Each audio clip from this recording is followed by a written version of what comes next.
आर्य junction platform पर आपका स्वागत है। आज के करंट अफेयर्स के जो अंक हैं उसमें हम आपका फिर से स्वागत करते हैं। हाइड्रोजन ट्रेन के बारे में आपने सुना होगा और भारत में अब इसकी ऑफिशियल कमर्शियल ऑपरेशंस स्टार्ट कर दिए गए हैं। इसके साथ ही भारत जो है वो चुनिंदा ऐसे देशों में शामिल हो गया है जिसमें हाइड्रोजन आधारित जो रेलवे नेटवर्क है या रेल की व्यवस्थाएं हैं वो भी अब आगे आगे और कमर्शियल ऑपरेशंस उनके होंगे। अब इस बात में कहाँ पे दम है, क्या इससे आपको पढ़ना है? सबसे पहले जानने की ज़रूरत है कि why hydrogen is a clean fuel?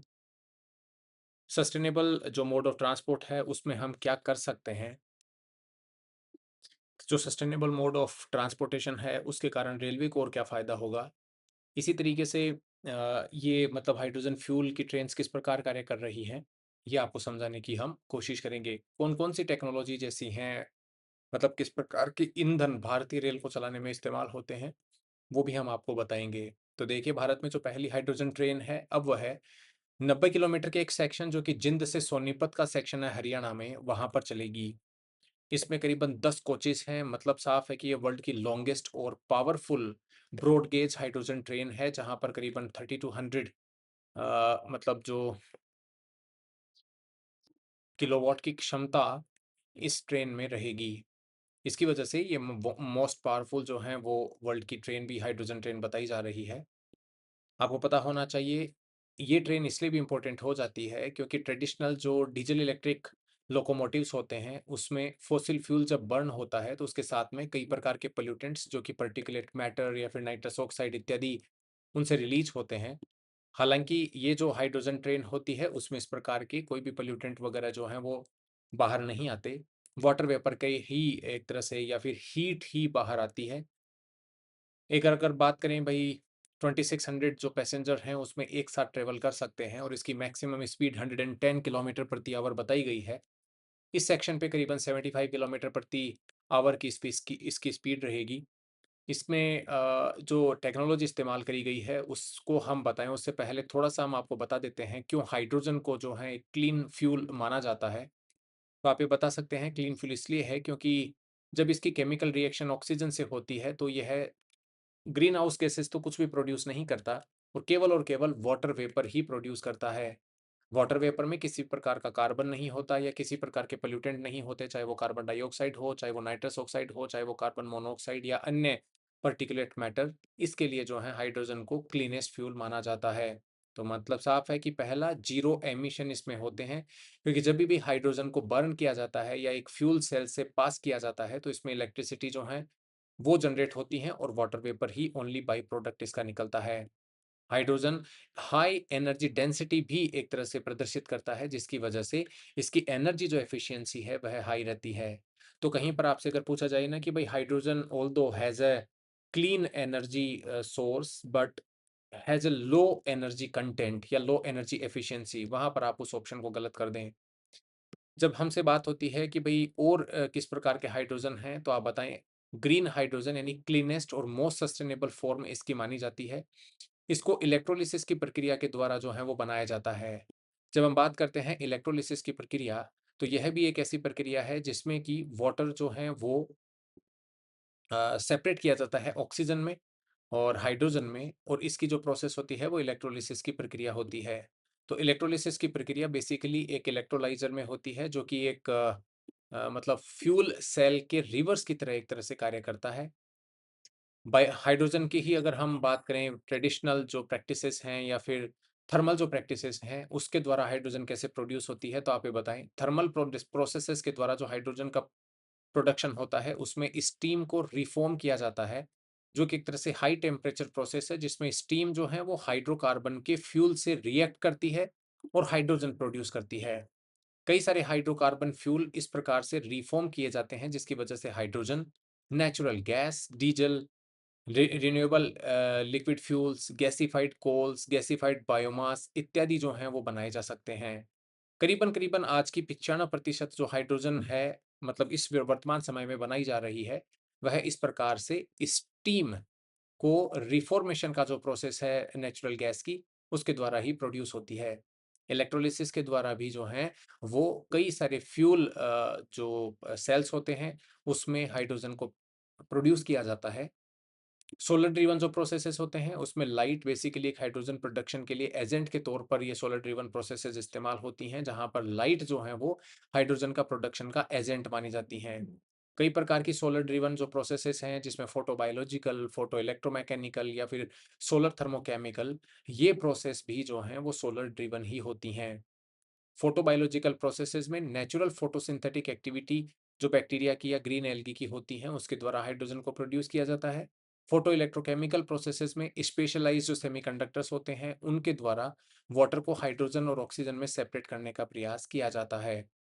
जब हम बात करते हैं कि भई हाइड्रोजन फ्यूल क्या है, तो आप इसको इस तरीके से बता सकते हैं कि भई हाइड्रोजन बेसिकली नेचर में तो लार्ज क्वांटिटीज़ में फ्रीली एक्जिस्ट नहीं करती और इसी के लिए इसके जो कंपाउंड होते हैं नेचुरल गैस या वाटर, इसी से ही उसको मैन्युफैक्चर किया जाता है। जहाँ पर जैसे मैंने पहले आपको बताया ग्रीन हाइड्रोजन जिसको इलेक्ट्रोलिसिस के द्वारा जिसमें कि मतलब इलेक्ट्रिसिटी को वाटर और यानी वाटर जो होता है उसको हाइड्रोजन और ऑक्सीजन में तब्दील कर लिया जाता है। नेचुरल गैस से जो बनने वाली हाइड्रोजन है वह ब्लू गैस कहलाती है, जहाँ पर जो रिजल्टिंग कार्बन एमिशंस होते हैं उनको कैप्चर किया जाता है और उनको अंडरग्राउंड स्ट्रक्चर्स में इस प्रकार से स्टोर भी कर दिया जाता है। जो ग्रे हाइड्रोजन होती है वह मोस्ट कॉमन या चीपेस्ट मेथड है जिसमें हाइड्रोजन जो है वो नेचुरल गैस से सेपरेट की जाती है, लेकिन कार्बन डाइऑक्साइड जो है इस प्रक्रिया में वातावरण में जाकर के निकलती है। तो when we talk about the hydrogen, then green hydrogen which is produced through the electrolysis process is only the cleanest fuel।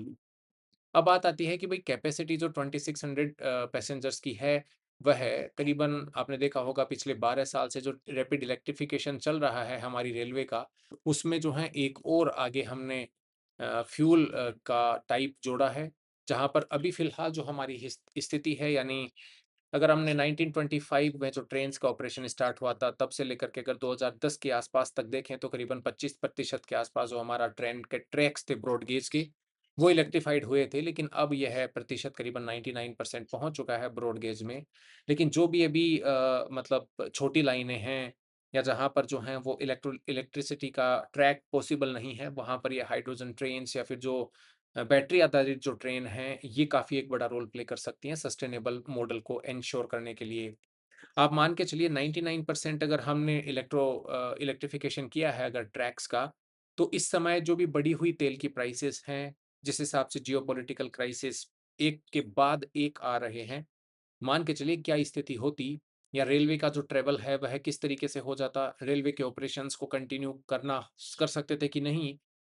इसके बारे में आप अंदाज़ लगा सकते हैं जब डीज़ल का जो कंज़म्पशन है रेलवे का वह सिग्निफ़िकेंट मात्रा में कम हो चुका है और जब ये सस्टेनेबल एनर्जी के सोर्सेज़ अगर और ज़्यादा आएँगे, तो इंडिजीनियस प्रोडक्शन जो है हम हमारे फ्यूल्स का भी कर पाएँगे। आपको बता दें ये जो हाइड्रोजन ट्रेन है इसका एंड टू एंड यानी इसकी जो सारी की सारी प्रोसेस है उसको जनरेट करना, उससे हीट पैदा करके जो है वो इलेक्ट्रिसिटी प्रोड्यूस करना, ये सब इंडिजीनियस टेक्नोलॉजी से ही किया जा रहा है। आपको बता दें कन्वेंशनल जो इलेक्ट्रिक ट्रेन्स होती हैं, उसको पावर ओवरहेड लाइन से मिलता है, लेकिन हाइड्रोजन जो फ्यूल ट्रेन सेट्स हैं, उनमें इलेक्ट्रिसिटी जो है वो हाइड्रोजन और ऑक्सीजन के बीच में केमिकल रिएक्शन से पैदा होती है।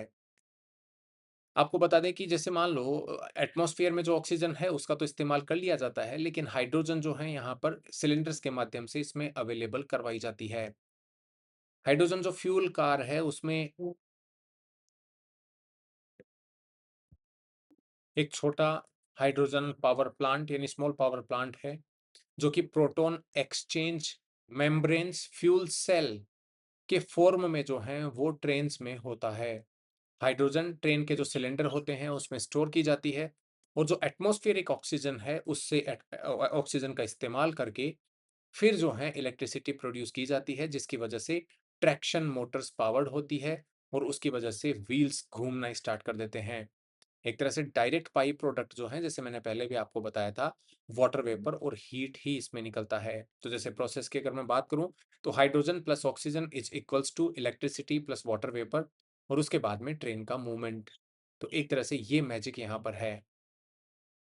ट्रेन अगर बात करें तो दो इसमें हाइड्रोजन ड्राइविंग पावर कार्स हैं और 8 ट्रेलर कोचेस हैं। ईच ड्राइविंग पावर कार्स में फ्यूल सेल्स हैं, लिथियम आयरन फॉस्फेट है।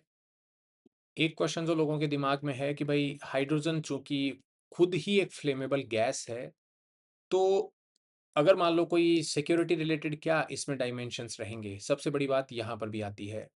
तो देखो जब इस सेफ्टी के बारे में बात करते हैं तो सेफ्टी हर लेयर में बनाई गई है। सबसे पहले ट्रेन का जो डिज़ाइन है उसमें हाइड्रोजन की स्टोरेज के सिलेंडर्स हैं जो कि इंफ्रास्ट्रक्चर को रिफ्यूल या फिर जो रिफ्यूलिंग इंफ्रास्ट्रक्चर है या फिर जो सॉफ्टवेयर जिस हिसाब से मॉनिटर करते हैं या इमरजेंसी का जो रेस्पॉन्स सिस्टम है, इस सब को जो है इंडियन रेलवे ने जो भी डिज़ाइन के समय ध्यान रखा है।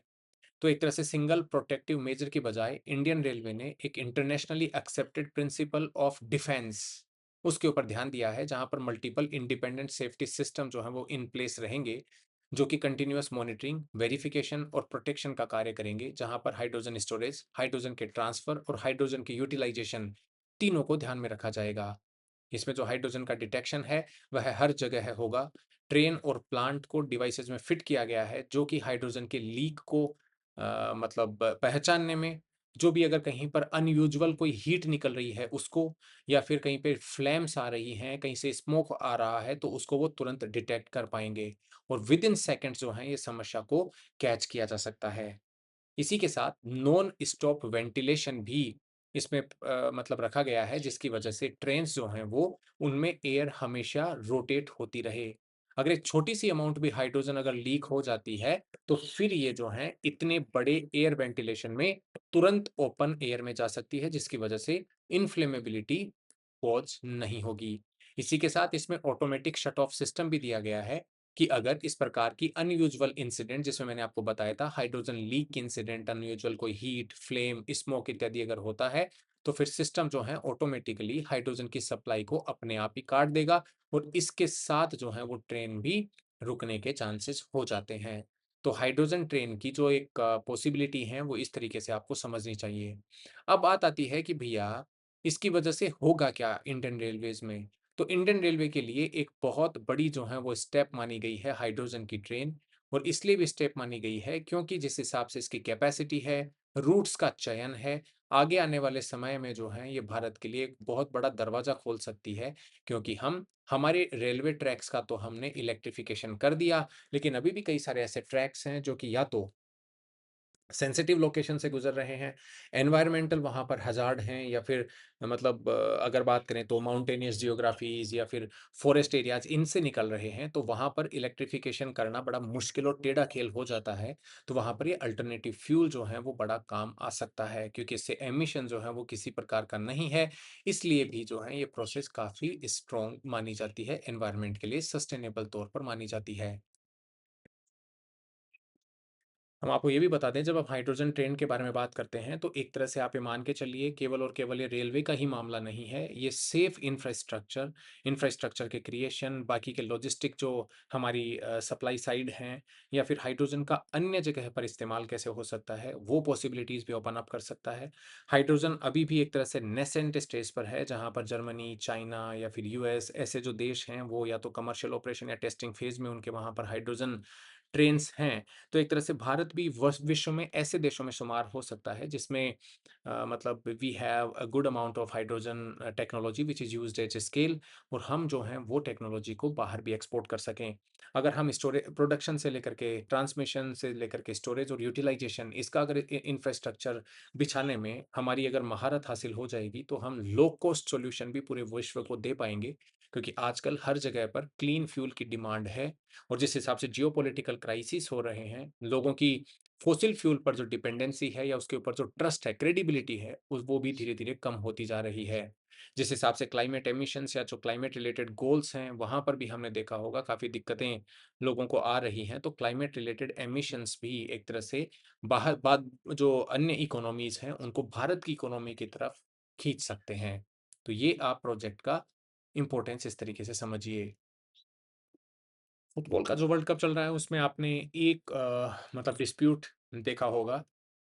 अर्जेंटीना के मेंबर्स ने जैसे ही इंग्लैंड के मेंबर्स को हराया, यानी अर्जेंटीना की टीम जैसे विक्टोरियस साबित हुई इंग्लैंड के ऊपर, तो वहाँ पर जो है शर्टलेस प्रोटेस्ट एक तरह से देखे गए, और अर्जेंटीना के प्लेयर्स के द्वारा जो है वो बैनर एक तरह से दिखाया गया, जो कि अर्जेंटीना की लैंग्वेज में इस तरीके से था कि फ़ॉकलैंड जो हैं वो अर्जेंटीनियन लोग ही हैं। तो ये फ़ॉकलैंड आइलैंड क्या है, या अर्जेंटीना और यूएस के बीच में विवाद क्या है, आपको थोड़ा-सा समझ में आना चाहिए। ब्रिटिशर्स इसके ऊपर क्लेम करते हैं सॉवरेनिटी को 1690 के आसपास से, और अगर कहें तो उस समय इनकी जो पहली रिकॉर्डेड लैंडिंग थी इस आइलैंड पर, उसके आधार पर अपनी संप्रभुता जो है वो इस आइलैंड के ऊपर प्रदर्शित करते हैं। यह आर्किपेलागो जो है almost United kingdom de facto sovereignty produce करते आया है 1833 से। लेकिन बात आती है या डिस्प्यूट जो आता है वो इसलिए आता है क्योंकि अर्जेंटीना ने जिस तरीके से यहाँ पर ब्रिटेन के साथ करीबन 1982 में जो एक बिटर वॉर लड़ा, तो वो अभी भी यादें उसकी ताज़ा हैं। एक ब्रिटिश मिलिट्री टास्क फोर्स उस समय अर्जेंटीनियन फोर्सेस को इस वहाँ से इजेक्ट की थी, जो कि फॉकलैंड आइलैंड पर अपनी टेरिटोरियल क्लेम को स्टैक करने के लिए पहुँच गए थे। इस 74 डे के कॉन्फ्लिक्ट में करीबन 255 ब्रिटिश मिलिट्री पर्सनल की मौत हुई थी, और करीबन 650 के आसपास अर्जेंटीना के जो सोल्जर्स थे 649, वो मारे गए थे। अगर बात करें यूके की पोजीशन की, तो यूके की पोजीशन ये कहता है कि सेल्फ डिटर्मिनेशन इन आइलैंडर्स का जो है वो हम सपोर्ट करते हैं, और हमारी सॉवरेनिटी फॉकलैंड आइलैंड के ऊपर कभी भी खत्म नहीं होगी। इसका जब हम बात करते हैं तो 2013 से भी जो लोगों ने फॉकलैंड आइलैंड के लोगों ने वोटिंग की है, वह ओवरवेलमिंगली ऐसी वोटिंग की है जिसमें यूके की जो ओवरसीज टेरिटरी है उसी के ही तौर पर अपने आप का जो एसोसिएशन है यूके से, फॉकलैंड आइलैंड ऐसा मानते हैं। 2 शताब्दियों का यह विवाद बेसिकली मतलब करीबन 300 माइल यह पोजीशन है, यानी अगर हम लोकेशन के बारे में बात करते हैं फॉकलैंड आइलैंड की, तो करीबन 480 किलोमीटर के आसपास है, 300 माइल्स के आसपास की डिस्टेंस है, जो कि अर्जेंटीना के ईस्ट कोस्ट से फॉकलैंड आइलैंड की दूरी है। 19वीं शताब्दी के आसपास का जो है ये डिस्प्यूट है, जहाँ पर अर्जेंटीना जो है इसको, चूंकि स्पेन से इसने जो है इनहेरिट की हुई टेरिटरी, इसको ऐसा माना जाता है। हालांकि यूके जो कि इसको एडमिनिस्टर कर रहा है 1833 में, वो अपनी जो इसके ऊपर मतलब पोजीशन है उसको बेसिकली कहता है कि 1690 में जिस हिसाब से जॉन स्ट्रॉन्ग ने आइलैंड को अपने पैटर्न विस्काउंट फॉकलैंड के आधार पर जो है नाम दिया था, और अपनी प्रेजेंस वहां पर सर्वप्रथम दर्शाई थी, इसके लिए जो है ये ब्रिटिश ओवरसीज टेरिटरी ही है। अगर बात करें मतलब वर्ल्ड कप के बारे में, तो इस प्रकार के मैसेजेस अगर दिए जाते हैं तो उससे स्पोर्ट्स में कॉन्फ्लिक्ट की सिचुएशंस पैदा होती है। ये आपने देखा होगा भारत और पाकिस्तान के भी गेम्स में, जहाँ पर आपस में जो इंटरनल डिस्टर्बेंसेस हैं पाकिस्तान के, एक तरह से वो सामने आते हैं, और इसी के साथ भारत के साथ जो राइवलरी है वो भी मैदान पर प्रदर्शित होती है, और सेम अर्जेंटीना और ब्रिटेन के बीच में भी होता हुआ दिख रहा है। तो ये सॉवरेनिटी और टेरिटोरियल इंटीग्रिटी का मामला है, उसको आप ऐसे समझिए कि स्पोर्ट्स जब भी खेले जाते हैं, ये पॉलिटिकल या जो जियोग्राफिकल इस प्रकार की डिमांड्स होती हैं, बेटर है कि उसको स्पोर्ट्स का हिस्सा नहीं बनाया जाए।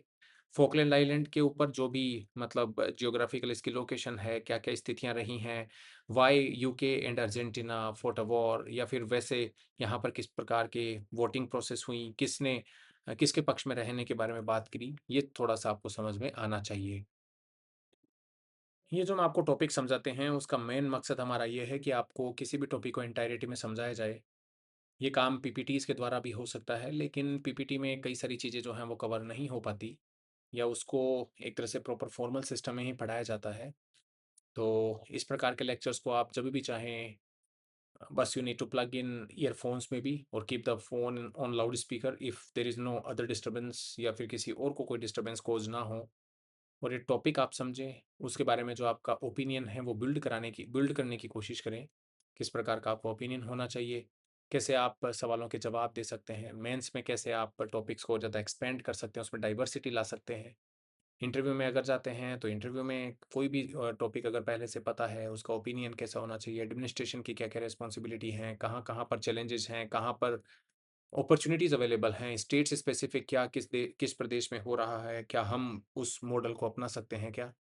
कोऑपरेटिव या कॉम्पिटिटिव फेडरलिज्म की जो प्रैक्टिसेस हैं, जहाँ पर हर स्टेट किसी न किसी स्टेट से या तो सीख रहा है, या आपस में जो है उसमें एक पॉजिटिव तौर पर मतलब कंपटीशन है, तो ये सब फैक्टर्स आपको पता होना चाहिए, क्योंकि हर कोई चीज़ आपकी डेप्थ अंडरस्टैंडिंग मानती है, और अगर डेप्थ अंडरस्टैंडिंग है तो you can win over anything. तो आज के लिए हम यहीं रुकेंगे। Thank you very much.